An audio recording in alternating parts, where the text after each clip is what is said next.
Ce gars chocolat a essayé d'intimider son adversaire avant le combat, le provoquant sans cesse dans une confrontation, lançant des insultes tranchantes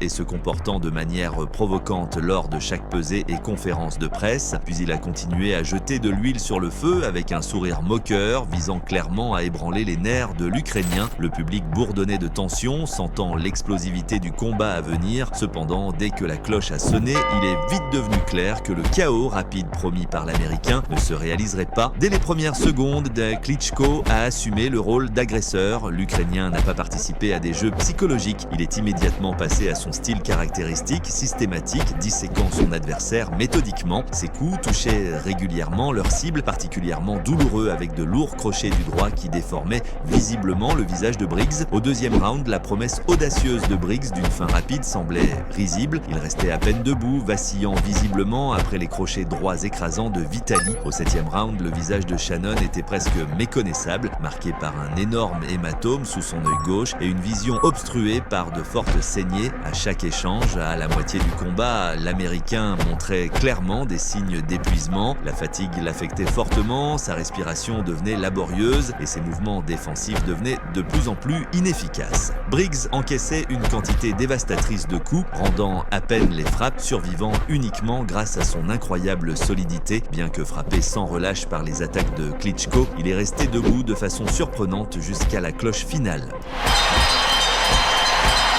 Après le combat, les médecins ont révélé que l'Américain avait subi non seulement un nez cassé, mais aussi un os du visage fracturé. Son visage avait été littéralement mutilé par les coups reçus. Même les fans les plus dévoués de Briggs ne pouvaient pas comprendre comment il avait réussi à endurer une punition aussi brutale. Finalement, le grande gueule a été complètement humilié.